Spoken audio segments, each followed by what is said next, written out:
صل على سيدنا ومولانا محمد وعلى بسم اللہ الرحمن الرحیم۔ السلام علیکم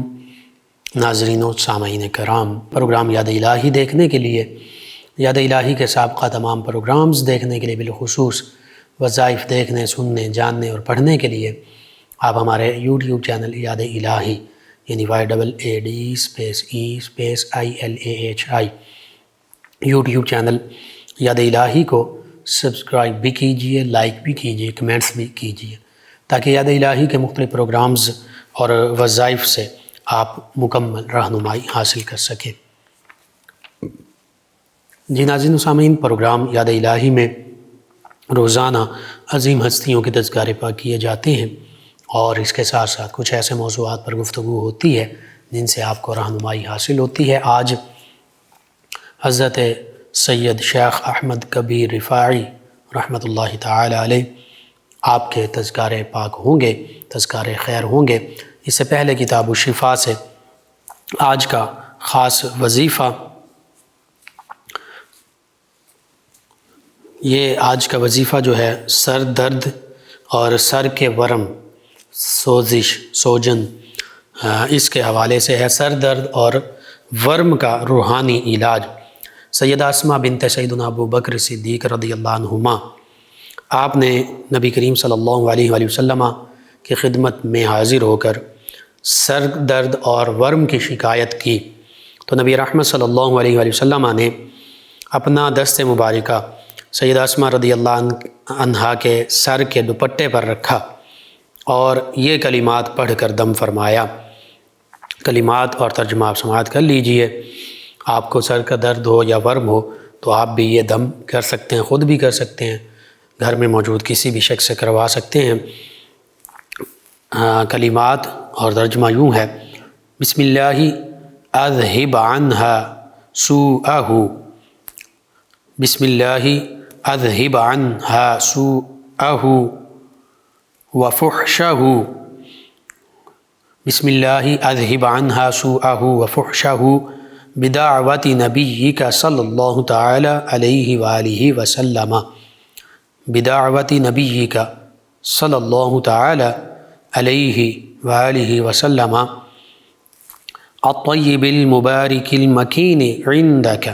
الطیب المبارک المکین عندک، بسم اللہ بسم اللہ۔ ترجمہ یوں: اللہ کے نام سے شروع، اس کی برائی اور فحش کو اپنے نبی صلی اللہ علیہ وآلہ وسلم جو کہ پاک ہیں، مبارک ہیں، اور اللہ کے نزدیک ان کی وجاہت ہے، عزت، مقام و مرتبہ ہے، ان کی دعا سے قبول فرما اللہ کے نام کے ساتھ۔ تو شروع میں بھی اللہ کا نام، آخر میں بھی اللہ کا نام، درمیان میں وہ بیماری جو سر کے معاملے کی وجہ سے ہے اور اس کا ذکر، اور پھر نبی کریم صلی اللہ علیہ وآلہ وسلم کی عظمت و شانوں اور آپ کی دعا کا وسیلہ دیا گیا۔ تو یوں یہ جو دم ہے یہ سر درد کے لیے اور ورم کے لیے بالکل مجرب ہے۔ آقا کریم صلی اللہ علیہ وآلہ وسلم کا ارشاد فرمودہ، آپ کو ضرورت ہے ضرور اپنے معمول میں شامل کیجئے اور عاد و وظائف میں شامل کیجئے، ضرور یہ روحانی علاج کیجئے، اپنے اعزاء اقرباء، رشتہ دار،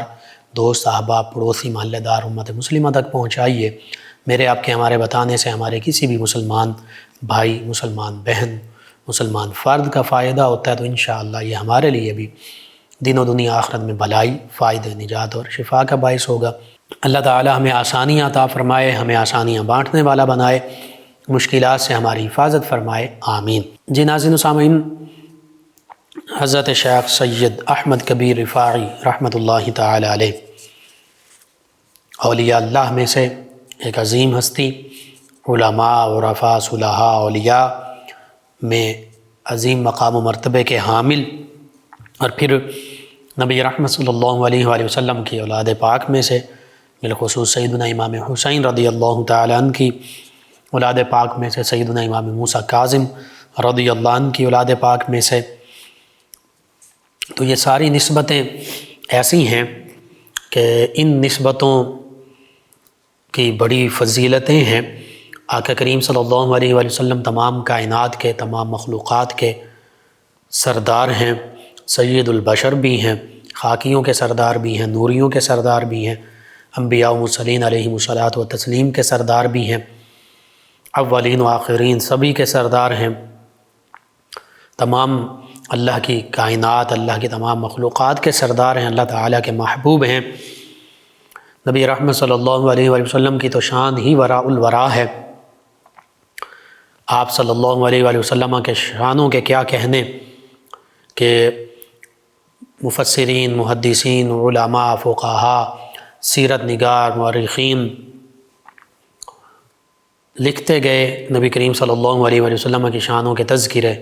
لیکن وہ تذکرے مکمل نہ ہوئے۔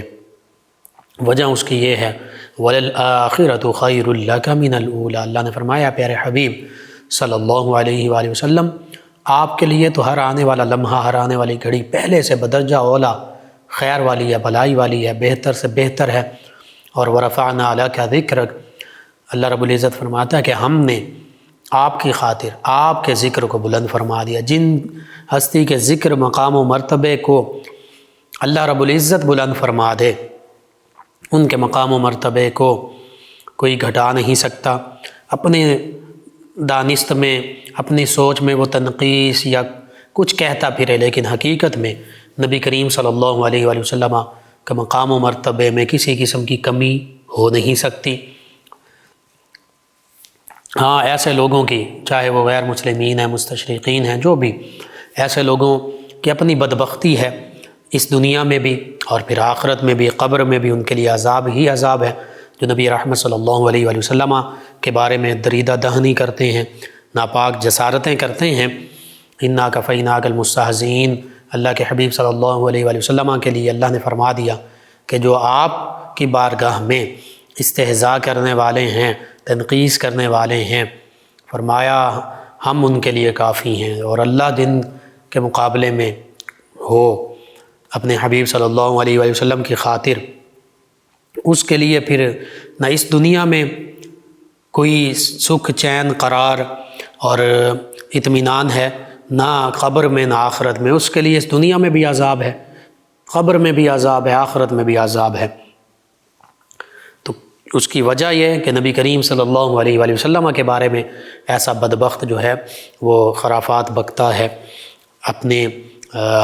بد باطنی کا، خباثت باطن، خباثت ذہنی کا اظہار کرتا ہے۔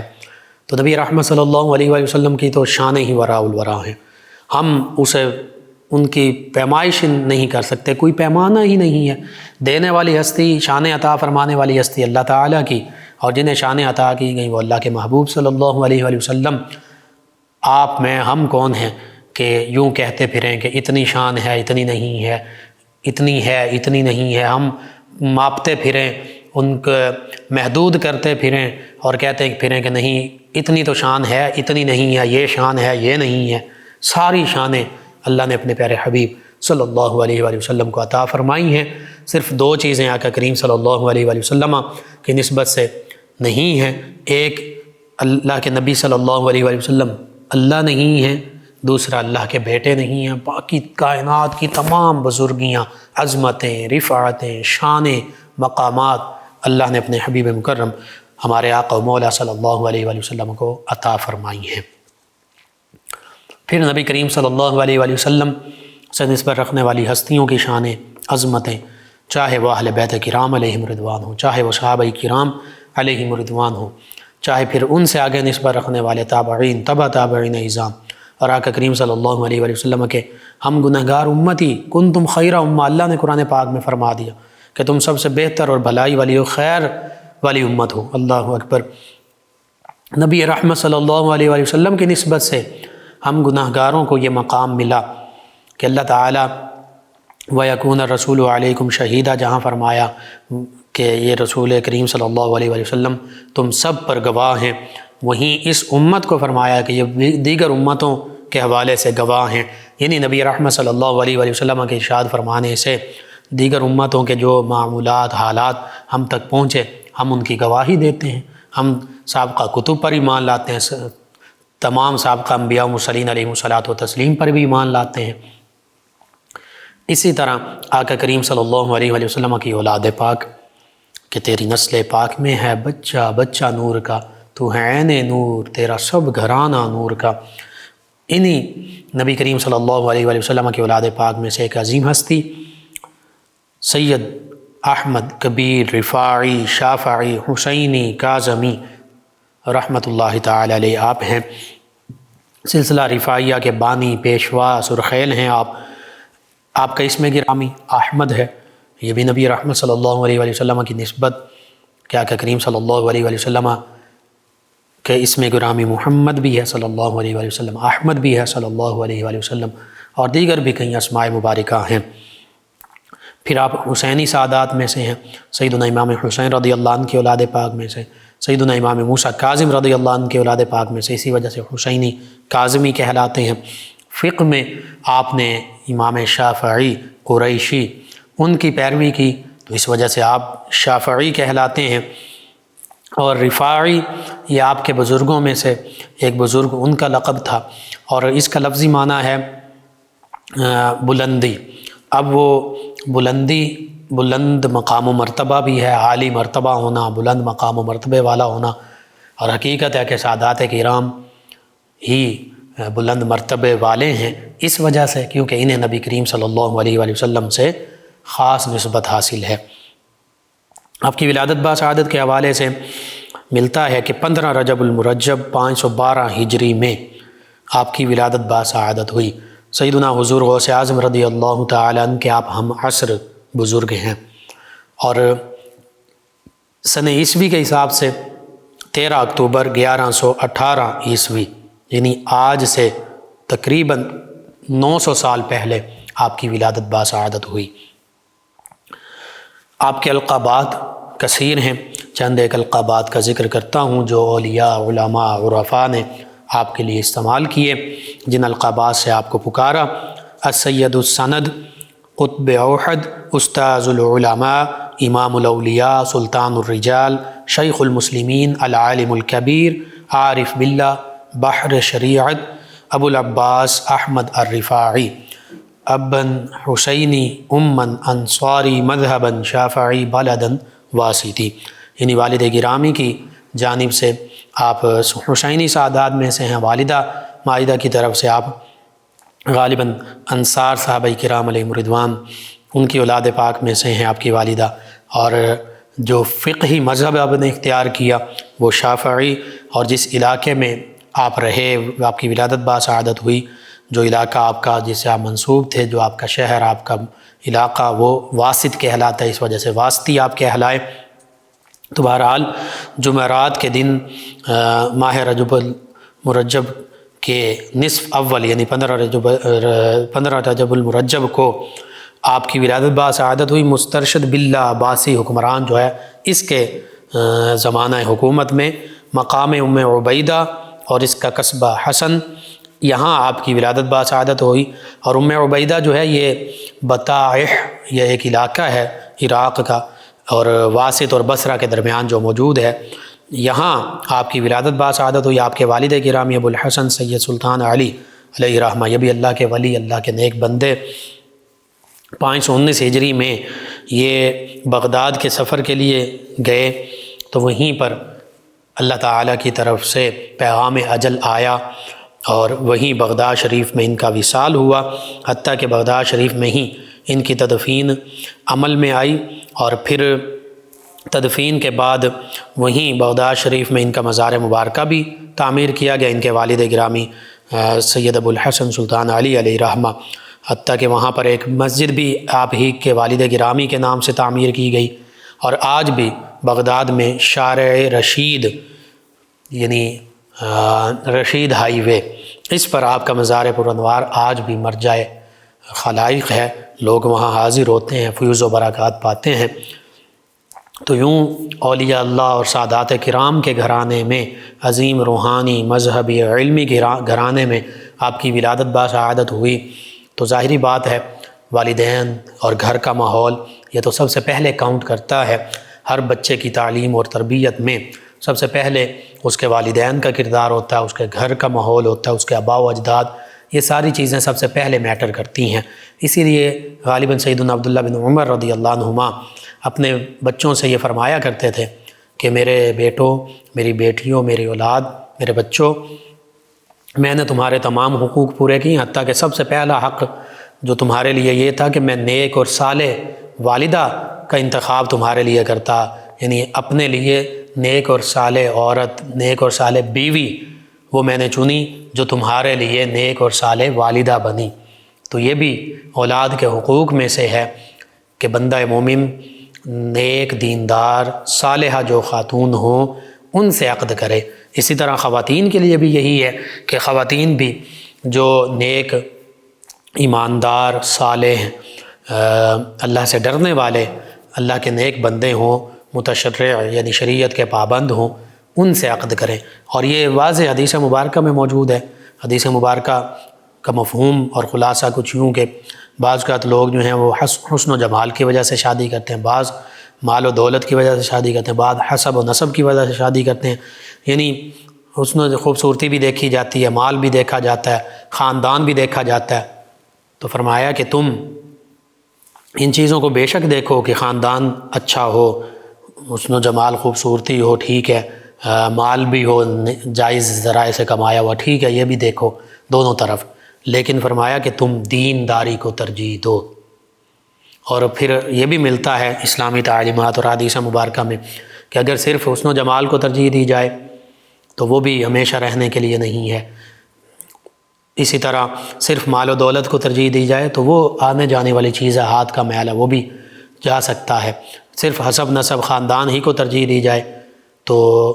عزت اور ذلت اللہ کے ہاتھ میں ہے، یعنی اگر صرف ان چیزوں کو ترجیح دی جائے تو ہو سکتا ہے کہ اس کے برعکس شادی کے بعد معاملہ ہو، لیکن جو دینداری کو ترجیح دیتا ہے اس کے لیے بہتری ہی بہتری ہوتی ہے، اس جوڑے کے لیے بھی، میاں بیوی کے لیے بھی، ان کی اولاد کے لیے بھی، اس دنیا میں بھی، قبر میں بھی، آخرت میں بھی۔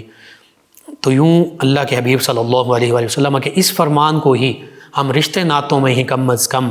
لاگو کر لیں تو ہمارے گھر جنت کا نمونہ بن سکتے ہیں، ہماری آنے والی نسلیں جو ہیں وہ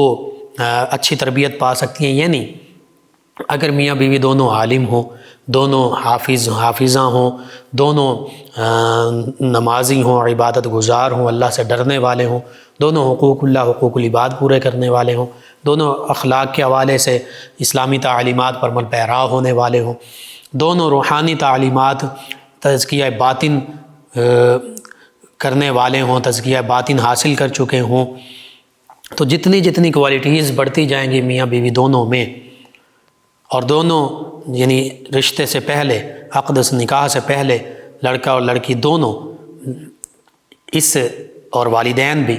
لڑکی کے بھی اور لڑکے کے بھی، اس معاملے کو دیکھیں، اپنے مد نظر رکھیں کہ ہماری بیٹی جو ہے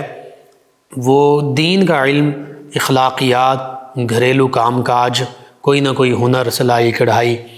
جو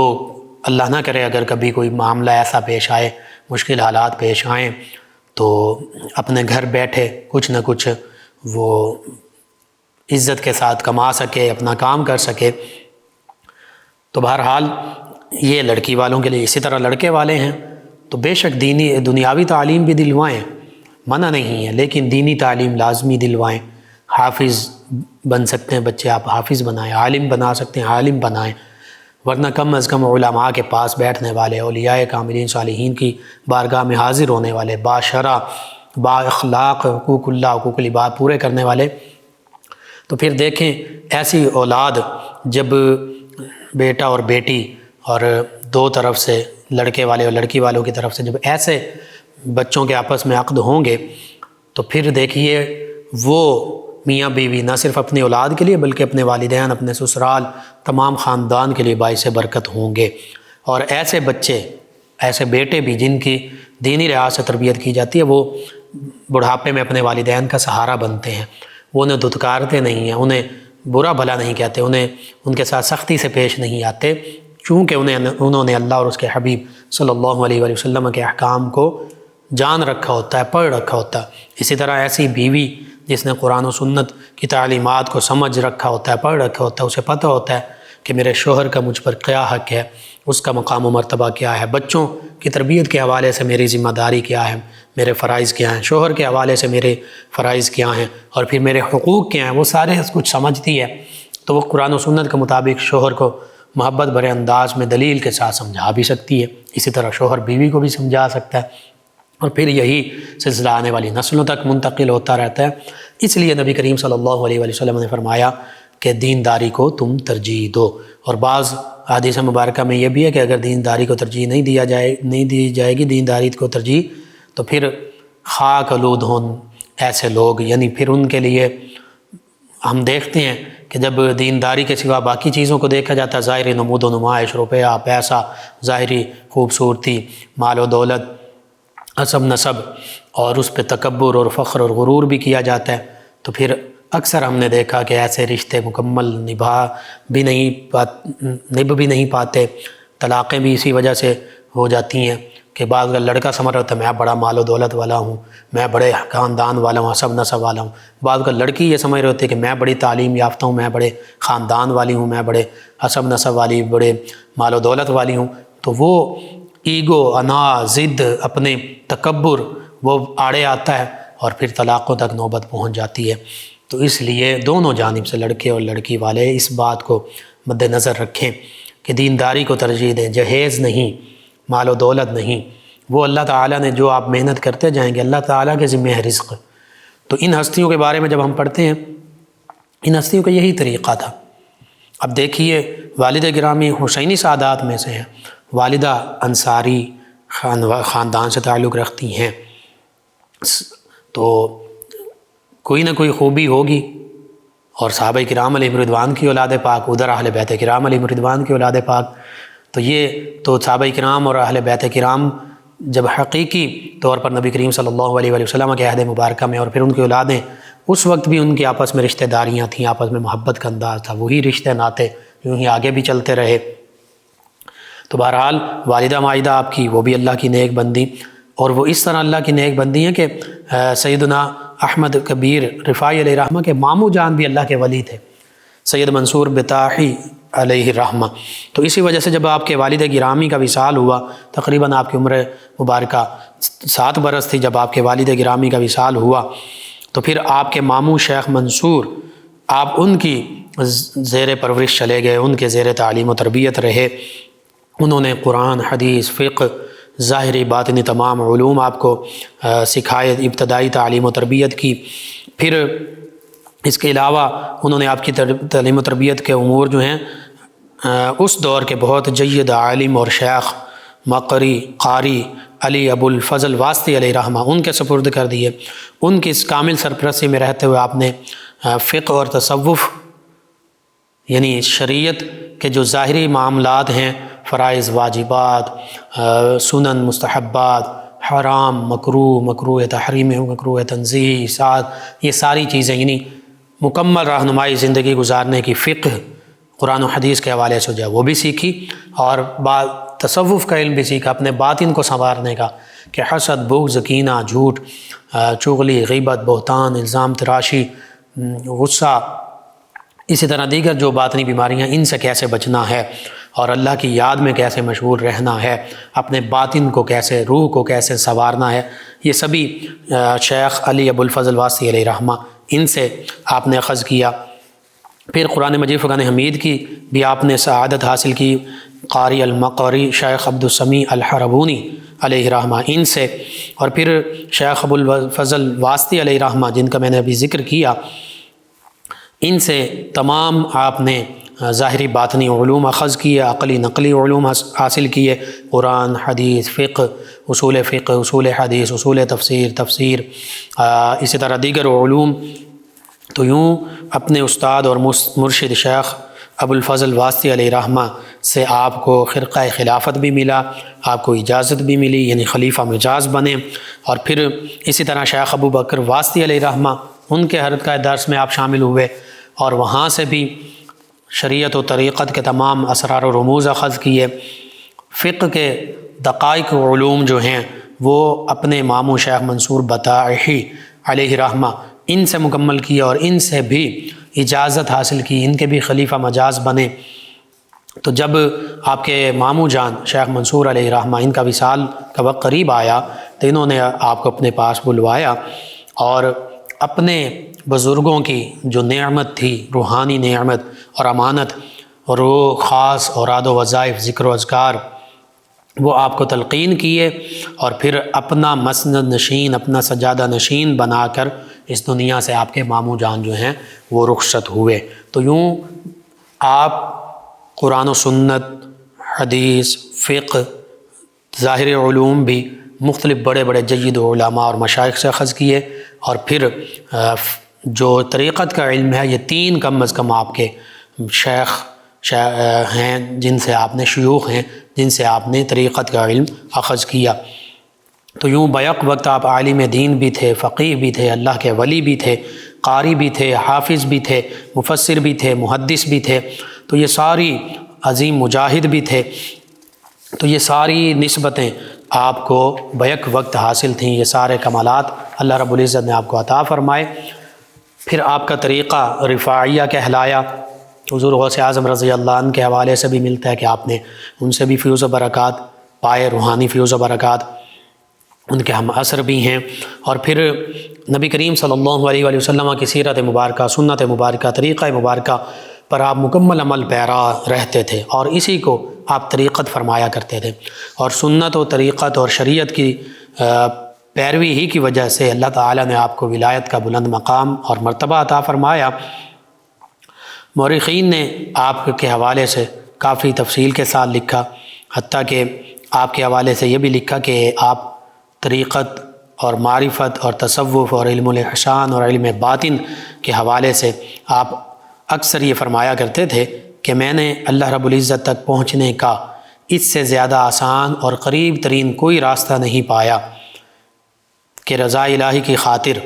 عاجزی انکساری اور تواضع اختیار کی جائے، یعنی تکبر، فخر، غرور، اس چیز سے اپنے آپ کو دور رکھا جائے، بلکہ اللہ کی بارگاہ میں عاجزی انکساری کا اظہار کیا جائے، لوگوں کے سامنے عاجزی کا اظہار کیا جائے، لوگوں کے سامنے تکبر کا اظہار نہ کیا جائے، لوگوں کو حقیر نہ سمجھا جائے۔ تکبر کے کئی معنی ہیں، تکبر کا حقیقی معنی یہ حق سے منہ موڑنا۔ اب اللہ کی ذات بھی حق ہے، نبی رحمت صلی اللہ علیہ وآلہ وسلم کی ذات بھی حق ہے، اسلام بھی حق ہے، قرآن و سنت کا پیغام بھی حق ہے، اور مسلمان بھی حق ہیں، مسلمان کی عزت عظمت شان بھی حق ہے۔ تو اللہ سے منہ موڑنا یہ بھی تکبر ہے، شیطان نے منہ موڑا تھا۔ اللہ کے نبیوں سے منہ موڑنا یہ بھی تکبر ہے۔ جو اپنے اپنے دو اوقات میں، اپنے اپنے وقت میں انبیاء کرام علیہ السلام تشریف لائے، آقا کریم صلی اللہ علیہ وآلہ وسلم سے پہلے تقریباً 1,23,999 کم و بیش انبیاء و مرسلین علیہ الصلاۃ و تسلیم، ان پر ایمان لانے والے وہ عاجز اور انکساری کرنے والے تھے، عاجز انکساری کرنے والے۔ جو ایمان نہ لائے وہ تکبر انہوں نے اختیار کیا، حق سے منہ موڑا۔ اسی طرح آقا کریم صلی اللہ علیہ وآلہ وسلم کا اعلان نبوت فرمانے کے بعد اس وقت سے لے کر تا قیام قیامت جو آقا کریم صلی اللہ علیہ وآلہ وسلم کے پیغام سے منہ موڑنے والا ہے، اللہ کی وحدانیت سے منہ موڑنے والا، یعنی توحید و رسالت کی گواہی نہیں دیتا، تو وہ بھی تکبر میں مبتلا ہے، حق سے منہ موڑ ہے۔ اسی طرح بالخصوص جب اس تک حق کا پیغام کسی نہ کسی صورت میں پہنچا بھی، پھر صحابہ کرام نبی کریم صلی اللہ علیہ وآلہ وسلم کی محبت سے منہ موڑتا ہے۔ سیدنا آدم علیہ السلام کو تعظیمی سجدہ نہیں کیا تو شیطان متکبر ٹھہرا، اور اللہ نے فرمایا کہ یہاں سے دور ہو جا، دنیا میں دھتکار دیا، راندہ درگاہ الہی ہو گیا۔ تو نبی رحمت صلی اللہ علیہ وآلہ وسلم کی تعظیم نہ کوئی بجا لائے، محبت نہ کرے، عظمت نہ رکھے دل میں، اور کوئی تنقیسی اور ہلکے جملے بولے تو پھر وہ بھی متکبر ہے۔ اسی طرح صحابہ کرام علیہ رضوان کے بارے میں، اہل بیت کرام علیہ رضوان، اولیاء کاملین صالحین، حتیٰ کہ اللہ کے کسی بھی نیک بندے کے بارے میں کوئی ایسے جملے بولے حقارت بھرے اور برے الفاظ، تو پھر وہ بھی متکبر ہے۔ اور تکبر تو ایسی برائی ہے، ذرا برابر بھی اگر کسی میں تکبر ہے تو وہ جنت کی خوشبو بھی نہیں پائے گا۔ اور تکبر کے بارے میں حدیث قدسی میں ہے کہ اللہ کی عزت ہے یہ تکبر، اللہ کو ہی صرف زیبا ہے، اللہ کا اس میں گرامی المتکبر۔ تو اللہ کے سوا جو تکبر کرتا ہے، حدیث قدسی میں اللہ کی عزت چادر پر ہاتھ ڈالتا ہے۔ تو جو اللہ کی چادر پر عزت پر ہاتھ ڈالے تو پھر اس کا انجام کیا ہوگا؟ بہت سخت انجام ہوگا، اس دنیا میں بھی اور قبر حشر میں آخرت میں بھی۔ تو آپ عاجزی انکساری اختیار کیا کرتے تھے، یہ آپ کی زندگی کا ایک شیوا تھا، اور آپ فرماتے ہیں کہ اسی سے مجھے اللہ کی رضا حاصل ہوئی۔ پھر فرماتے ہیں خلق خدا کے ساتھ لطف و نرمی سے پیش آیا جائے۔ یہ تصوف اور طریقت کی آپ تعریف بیان کر رہے ہیں اور ذریعہ بتا رہے ہیں کہ ان چیزوں پر عمل کیا جائے تو اللہ کے ولی آپ بھی بن سکتے ہیں۔ عاجزی انکساری اختیار کی جائے، اللہ کی مخلوق کے ساتھ محبت اور بھلائی کا معاملہ کیا جائے، نبی رحمت صلی اللہ علیہ وآلہ وسلم کی سنت کی پیروی میں زندگی کا سفر طے کیا جائے، یعنی آقا کریم صلی اللہ علیہ وآلہ وسلم کے مکمل طریقے پر عمل کاربند ہوا جائے، عمل پیرا ہوا جائے شریعت مطہرہ پر، اور خدمت خلق کا عنصر جو ہے وہ اپنے اندر پیدا کیا جائے، اور آپ کی زندگی میں یہی خدمت خلق، اللہ کی محبت، اللہ کے حبیب صلی اللہ علیہ وآلہ وسلم کی محبت، سنت مبارکہ کی پیروی، شریعت کی پیروی، یہ تو تھی۔ اس کے بعد سب سے بڑھ کر اللہ تعالیٰ کی مخلوق کی محبت تھی، حتیٰ کہ اگر کسی بیمار کا آپ سنتے کہ کوئی بیمار ہے تو کتنا ہی دور ہوتا، آپ وہ مشکل راستہ اور سفر طے کر کے اس کے پاس جاتے اور اس کی تیمارداری کرتے، عیادت کرتے۔ اسی طرح کئی دن، ایک دو دن آپ کو جانے میں اور آنے میں لگ جاتے، اور اس بندہ مومن کی تیمارداری کر کے آتے۔ پھر راستوں میں آپ جاتے، آپ دیکھتے کہ کوئی نابینا تو نہیں ہے، اور انتظار میں رہتے کہ کوئی نابینا ہے تو اس کا ہاتھ پکڑ کر اس سے اس کے گھر تک، اس کی منزل تک پہنچا آتے۔ اسی طرح جب کوئی بزرگ دیکھتے، کوئی ضعیف بوڑھا شخص دیکھتے تو انہیں ان کے گھر پہنچاتے، ان کے علاقے تک پہنچاتے، اور ان کے علاقے کے لوگوں کو نصیحت کرتے کہ لوگوں، میرے نبی رحمت صلی اللہ علیہ وآلہ وسلم کا یہ مبارک فرمان ہے کہ جس نے کسی بوڑھے مسلمان کی عزت کی، تکریم کی، خدمت کی، اللہ رب العزت اس کے بڑھاپے میں کسی کو اس کا سہارا اور خدمت گزار بنا دے گا، اور یہ حقیقت ہے۔ تو یوں آپ یہ طریقہ اختیار کیا کرتے تھے، اور آپ فرمایا کرتے تھے کہ ہمارا طریقہ جو ہے وہ اخلاص پر مبنی ہے اور بالکل صاف اور شفاف ہے، یعنی اللہ کی رضا کی خاطر اللہ کی عبادت کرنا، ذکر فکر کرنا، مراقبات کرنا، اور اللہ کی رضا کی خاطر اللہ کی مخلوق کی خدمت کرنا۔ اور فرماتے تھے کہ یاد رہے جس کے عمل سے نمود و نمائش اور ریا اور فسق و فجور کی بو آنے لگے، پھر اس کا ہم سے کوئی تعلق نہیں ہے، یعنی وہ پھر ہمارے سلسلے سے نہیں ہے، اس کا ہمارے سے کوئی تعلق نہیں، وہ اپنے آپ کو ہم سے منسوب نہ کرے۔ اور فرماتے کہ اس کا قدم ہمارے دائرہ طریق سے باہر نکل چکا ہے۔ اور پھر فرماتے ہیں کہ ہمارا جو طریقہ ہے یہ دین میں بدعت کی یہ ہے کہ دین میں بدعت کی آمیزش نہ ہو، یعنی کوئی بھی خلاف سنت کام نہ ہو، ہمت سستی پر غالب ہو، یعنی اللہ کی بارگاہ میں عبادت کرنی ہے، اللہ کے بندوں کی خدمت کرنی ہے تو ہمت کے ساتھ کی جائے، سستی نہ آئے اس میں، اور عمل جو ہے وہ ریا سے پاک ہو، اللہ اور اللہ کے حبیب صلی اللہ علیہ وآلہ وسلم کی رضا اور خوشنودی کے لیے ہو،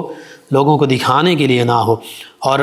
دل جو ہے وہ دیگر مشغولیات سے آزاد ہو، یعنی دل جو ہے وہ ریاکاری سے، جھوٹ، حسد، بغض، کینہ اور بے معنی گفتگو، فحش گفتگو اور ایسے ہی دنیاوی گفتگو اور وقت ضائع کرنے سے، تمام مشغولیات، تمام دیگر کاموں سے، اللہ کی یاد، اللہ کے حبیب صلی اللہ علیہ وآلہ وسلم کی پیروی، مخلوق کی خدمت، اس کے سوا دل میں کچھ نہ ہو، اور نفس شہوت کے بکھیڑوں سے دور ہو، یعنی نفس جو ہے، جو ہمارا نفس چاہتا ہے خواہشات پوری ہوں، ہر خواہش پوری ہو، عیاشیاں ہوں، آسائشیں ہوں، تعیشات ہوں، تو آپ فرماتے ہیں کہ ہمارا طریقہ یہ ہے قرآن و سنت کے مطابق کہ نفسانی خواہشات کے پیچھے نہیں پڑنا، بلکہ اللہ کی رضا حاصل کرنی ہے، اللہ کی خوشنودی حاصل کرنی ہے۔ آپ کی تصنیفات اور تعلیفات بے شمار ہیں، الحکم الرفاعیہ، الحزاب الرفاعیہ، النظام الخاص لأہل الاختصاص، الصراط المستقیم فی تفسیر معانی بسم اللہ الرحمن الرحیم، الرؤیا، الطریق الی اللہ، العقائد الرفاعیہ، المجالس الاحمدیہ، تفسیر سورۃ القدر، حالت اہل الحقیقت مع اللہ۔ ان کتابوں کے نام پر ہی غور کریں کہ وہ حالت اہل حقیقت کی جب وہ اللہ کی بارگاہ میں حاضر ہوتے ہیں، مشاہدہ حق میں مصروف ہوتے ہیں، اللہ کی طرف طریقہ، اللہ کی طرف راستہ، یعنی اللہ کو راضی کرنے کا طریقہ کیا ہے، صراط مستقیم کیا ہے، اسی طرح خاص لوگوں کا نظام کیا ہے، اسی طرح احزاب الرفاعیہ غالباً اس میں اوراد و وظائف کا ذکر ہے۔ پھر الاربعین، رحیق الکوثر، البہجہ فی الفقہ، فقہ کے حوالے سے بھی آپ کی کتابیں، حکمت رفاعی، ارشادات سید احمد کبیر، السیر والمساعی، اوراد رفاعیہ، آپ کے اوراد مبارکہ۔ تو یوں حقیقت یہ ہے کہ آپ عالم بھی تھے، عالم حق تھے، عالم ربانی تھے، عالم ظاہر و باطن تھے، فقہ، تصوف، طریقت، قرآن مجید، فرقان حمید کی صورتوں اور آیات کی تفسیر، احادیث مبارکہ، سبھی پر آپ کی تصانیف موجود ہیں۔ پھر آپ کی سوانح حیات جو ہیں مختلف لوگوں نے لکھی، مصطفیٰ رفاعی ندوی، ناصر منیری، حسام الدین، عبداللہ نورانی، شعیب رضا، نور احمد، ان جیسے مختلف ادیبوں اور رائٹرز نے آپ کی سوانح حیات لکھی۔ تذکرہ حضرت رفاعی، تذکرہ امام رفاعی، احمد کبیر رفاعی بحیثیت صوفی، سیرت سلطان الاولیاء احمد رفاعی، مناقب سید احمد کبیر اور تحفہ رفاعیہ، یہ آپ کی سیرت اور سوانح کے حوالے سے مختلف کتب ہیں۔ بہرحال پوری زندگی اللہ کی مخلوق کو اللہ سے جوڑتے رہے، اللہ کے حبیب صلی اللہ علیہ وآلہ وسلم سے محبت سکھاتے رہے، مخلوق کی محبت سکھاتے رہے، اور پھر آخر عمر میں 1 ماہ صاحب فراش رہے، بیمار رہے، پیٹ کے ایک شدید عارضے میں مبتلا ہوئے، اور پھر 66 برس کی عمر میں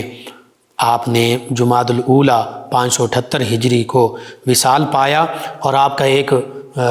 یوں سمجھیے کرامت، اللہ کے نبی صلی اللہ علیہ وآلہ وسلم کا معجزہ، اللہ کی قدرت کاملہ، آپ کی سعادت کہ نبی کریم صلی اللہ علیہ وآلہ وسلم کی بارگاہ میں حاضر ہوئے تو آقا کریم صلی اللہ علیہ وآلہ وسلم کی بارگاہ میں جب سلام پیش کیا، آپ نے عرض کیا تو نبی رحمت صلی اللہ علیہ وآلہ وسلم کی بارگاہ سے جواب بھی ملا، اور آقا کریم صلی اللہ علیہ وآلہ وسلم نے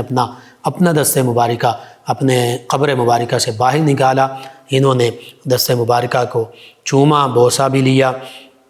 اور ہزاروں مسلمان جن میں حضور غوث اعظم رضی اللہ عنہ جیسی ہستیاں بھی شامل تھے، انہوں نے اس واقعے کو اپنی آنکھوں سے دیکھا۔ یہ اللہ تعالیٰ نے آپ کو سعادت اور شرف عطا فرمایا، یہ آپ کی کرامت ہے، نبی رحمت صلی اللہ علیہ وآلہ وسلم کا تصرف اور معجزہ ہے، اور اللہ تعالیٰ کی قدرت کاملہ ہے۔ بہرحال 66 برس کی عمر میں 578 ہجری میں آپ کا وصال ہوا، اور اپنے دادا شیخ یحییٰ بخاری علیہ رحمہ ان کے مزار کے قریب ہی، انہی کے مزار میں گنبد تلے عراق کے مقام ام عبیدہ میں آپ کی تدفین ہوئی مزار مبارکہ موجود ہے۔ آج بھی لوگ پوری دنیا سے آپ کے مزار مبارکہ پر حاضر ہوتے ہیں، فیوز و برکات پاتے ہیں۔ اللہ سبحانہ و تعالیٰ سے دعا، اللہ تعالیٰ ہمیں ان عظیم ہستیوں کی محبت اور پھر ان کی تعلیمات کی پیروی کرنے کی توفیق عطا فرمائے کہ کیسے مخلوق خدا کے ساتھ محبت کرتے تھے، نبی رحمت صلی اللہ علیہ وآلہ وسلم کی محبت انہیں کیسے حاصل تھی، اور پھر اللہ کی بارگاہ میں کیسے سربسجود رہتے تھے، اوراد و وظائف میں، ذکر اذکار میں اللہ اللہ کرنے میں مشہور رہتے تھے۔ اللہ سبحانہ وتعالی سے دعا، اللہ تعالیٰ ان کی پیروی کی توفیق عطا فرمائے، ان کے تصدق سے اللہ تعالیٰ عالم اسلام کو سربلندی عطا فرمائے، آمین۔ اللهم صل على سيدنا ومولانا محمد وعلى سماعت فرما رہے ہیں پروگرام یاد الہی۔ ناظرین و سامعین، اس دوران ہمیں جوائن کیا عثمان ظفر صاحب ہیں، کہتے ہیں السلام علیکم انکل جی، صدا سلامت رہیں۔ جی وعلیکم السلام، شکریہ آپ کا، اللہ تعالیٰ آپ کو بھی سلامتی عطا فرمائے، دین و دنیا آخرت کی بھلائیاں عطا فرمائے آپ کو، تمام عوض جسنس، تمام امت مسلمہ کو۔ کہتے ہیں کہ آقا کریم صلی اللہ علیہ وآلہ وسلم کے بغیر قرار نہیں ہے، آپ کا فراق جو ہے وہ فراق مصطفیٰ صلی اللہ علیہ وآلہ وسلم بے قرار کیے ہوئے ہے۔ جی اللہ تعالیٰ آپ کی دلی تمنا کو شرف قبولیت عطا فرمائے، اور نبی رحمت صلی اللہ علیہ وآلہ وسلم کی بارگاہ میں آپ کی حاضری کے اسباب پیدا ہوں، تو بس درود پاک کی کثرت کیجیے یا مسبب الاسباب کی کثرت کیجیے، نبی رحمت صلی اللہ علیہ وآلہ وسلم کی بارگاہ میں استغاثہ کیجیے حاضری کے لیے، اور ظاہری اسباب بھی وہ بھی ضرورت ہوتی ہے، اس کا بھی ارینجمنٹ کیجیے۔ انشاءاللہ اللہ تعالیٰ نے چاہا تو اللہ تعالیٰ جلد از جلد آپ کو، مجھے، ہم سب کو نبی رحمت صلی اللہ علیہ وآلہ وسلم کی بارگاہ میں بادب بار بار حاضری کی سعادت عطا فرمائے گا۔ ایک اور لسنر ہیں، کہتے ہیں السلام علیکم، جی وعلیکم السلام، کہتے ہیں بھائی ہمارا کام نہیں چل رہا 2 مہینے سے، کوئی وظیفہ بتا دیں۔ امجد علی صاحب ہے۔ جی امجد بھائی، ایک تو فجر کی نماز لازمی پڑھیں، اور فجر کی سنتوں اور فرض کے درمیان سبحان اللہ و بحمدہ، سبحان اللہ العظیم و بحمدہ استغفر اللہ، یہ روزانہ 100 مرتبہ پڑھیں۔ سبحان اللہ و بحمدہ، سبحان اللہ العظیم و بحمدہ استغفر اللہ۔ یہ آقا کریم صلی اللہ علیہ وآلہ وسلم کا ارشاد فرمودہ ہے، یہ ملائکہ کی تسبیح ہے، اور ہر قسم کی برکت کے لیے، رزق میں برکت کے لیے۔ حتیٰ کہ جن صحابی نے اس کو پڑھا تو چند ہی دنوں میں اتنا ان کے پاس مال کثیر آیا، بھیڑ بکریاں دیگر، کہ وہ کہتے ہیں کہ اب مجھے سنبھالنے کے لیے میرے پاس جگہ نہیں ہے کہ کہاں سنبھالوں۔ دوسرا 3 نفلی روزے رکھی، اور اشراق نماز سے پہلے بھی اور بعد میں بھی روزانہ 10,000 مرتبہ یا رزاقو پڑھیے، اللہ سے دعا کیجیے، نماز کی پابندی، تلاوت کلام پاک یہ کیجیے۔ یا رزاقو ویسے بھی کثرت سے پڑھیں، اور درود پاک کثرت سے پڑھیں، اللہ تعالیٰ بہتری فرمائے گا۔ اللہ دتا شاہ صاحب، علی حسن شاہ صاحب، محمد طیب حسن شاہ صاحب، سمیع اللہ شاہ صاحب، شاد برادران تاجہ بہر والا بھوانا سے کہتے ہیں السلام علیکم مفتی صاحب۔ جی وعلیکم السلام، کہتے ہیں ویری بیوٹیفل بیان، اور زندہ باد کہا چلیں جی، حقیقت میں اسلام زندہ باد ہے۔ آپ کا شکریہ، آپ نے ہمیں جوائن کیا۔ جڑا والا سے ہمارے ساتھ ہیں علی وسیع صاحب، کہتے ہیں السلام۔ جی وعلیکم السلام، کہتے ہیں کہ میں ماشاء اللہ، جی بہت شکریہ آپ کا، آپ نے پروگرام کو پسند کیا، اپنے فیڈ بیک سے آگاہ کیا تمام ویورز، تمام لسنرز کا۔ ایک اور لسنر ہیں، یہ کہتے ہیں السلام علیکم بھائی۔ جی وعلیکم السلام، کہتے ہیں کہ پروگرام بہت اچھا ہے، اور کہتے ہیں معاذ اور معوذ یہ دونوں صحابی رضی اللہ عنہما، ان کا واقعہ بتا دیں۔ جی مختصراً عرض کر دیتا ہوں، بالکل ننھے شہزادے ہیں، غالباً 10 یا 12 سال، 8 سے 12 سال کے درمیان ان کی عمریں تھیں، اور نبی رحمت صلی اللہ علیہ وآلہ وسلم کے ساتھ یہ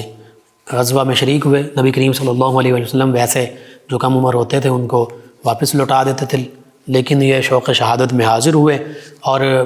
باقاعدہ تو ساتھ شامل نہیں ہوئے، یوں کہ انہوں نے ایک صحابی رضی اللہ عنہ سے پوچھا کہ ابو جہل کون ہے، نبی کریم صلی اللہ علیہ وآلہ وسلم کا دشمن۔ تو ابو جہل اپنی سواری پر سوار تھا، ان صحابی رضی اللہ عنہ نے اشارہ کر کے بتایا ان دونوں ننھے صحابہ کو کہ وہ ابو جہل ہے۔ تو یہ دونوں صحابی جو ہیں، کم سن صحابی، تلواریں لے کر ابو جہل کے قریب پہنچے۔ غالباً یہ غزوہ بدر کا واقعہ ہے، اور ابو جہل کو ان دونوں صحابہ کرام نے، ننھے شہزادوں نے، ننھے صحابیوں نے، کم سن صحابیوں نے واصل جہنم کر دیا تلواروں کے وار سے۔ تو یہ ان کی شان ہے، معوذ اور معاذ رضی اللہ عنہما۔ اور غالباً مدینہ طیبہ، غالباً مسجد نبوی کی جگہ بھی انہی کی تھی، یہ ہدیتاً تحفتاً پیش کرنا چاہتے تھے، لیکن نبی کریم صلی اللہ علیہ وآلہ وسلم نے پھر اس کی قیمت ادا فرمائی۔ ان کے علاوہ میں جوائن کے ایک اور ہمارے لسنر ہیں، کہتے ہیں محترم بھائی میرے ماں باپ نہیں ہیں، ہم 2 بہن بھائی ہیں، کہتے ہیں کہ ہم صرف پیار کے بھوکے ہیں، جس کو ماں باپ یا بہن بھائی بناتے ہیں وہ اپنے مطلب پورے کر کے ہمیں چھوڑ دیتے ہیں، کوئی سبق بتا دیں جن کو پڑھنے سے منہ بولی ماں اور بہن کا پیار واپس مل جائے، اور کاروبار بھی نہیں چل رہا، سبق بتا دیں۔ روبینہ صاحبہ ہیں۔ جی میں عرض کرتا ہوں، حقیقت تو یہ ہے کہ منہ بولا بہن بھائی بیٹا وہ ٹھیک ہے، بعض اوقات ہم بنا لیتے ہیں، لیکن حقیقت میں منہ بولے رشتے، آج تو سگے رشتوں کا معاملہ بہت عجیب ہو چکا، تو پھر ایسے منہ بولے بہن بھائی یا باپ، ماں یا باپ کسی کو بنایا، تو پھر اس کے حوالے سے کیا ہم کہہ سکتے ہیں۔ بہرحال آپ لوگوں کے ساتھ شریعت اسلامیہ کے دائرے میں رہتے ہوئے جو بھلائی کا معاملہ ہے وہ کیجئے، لیکن زیادہ بھروسہ بھی کسی پر نہ کیجئے، لیکن بدگمانی بھی نہ کیجئے۔ دوسرا آپ نے اس حوالے سے وظیفہ پوچھا، تو یا ودودو ایک تو کثرت سے پڑھیں، دوسرا کاروبار کے حوالے سے ابھی میں نے اپنے ایک بھائی کو جو بتائے تھے، امجد علی بھائی کو، وہ سارے وظائف آپ کریں، یا رزاقوں کی کثرت کریں، یا مسبب الاسباب کی کثرت کریں، درود پاک کوئی بھی پڑھیں، صلی اللہ علیہ وآلہ وسلم پڑھتے رہیں، درود تنجی نہ پڑھتے رہیں، یہ کثرت سے کریں، انشاءاللہ اللہ تعالیٰ بہتری فرما دے گا۔ آپ تمام ویورز کا، لسنرز کا شکریہ، آپ ہمیں جوائن کرتے ہیں، پروگرام یاد الہی میں شامل ہوتے ہیں، اپنے فیڈ بیک سے ہمیں کہا کرتے ہیں۔ ناظرین و سامعین، پروگرام یاد الہی کا وقت ختم ہو جاتا ہے، انشاءاللہ کل صبح دوبارہ آپ سے ملاقات ہوگی پروگرام یاد الہی میں۔ اپنے میزبان محمد لقمان رضا اور ہماری ٹیم کو اجازت دیجیے، اللہ نگہبان۔ اللهم صل على سيدنا ومولانا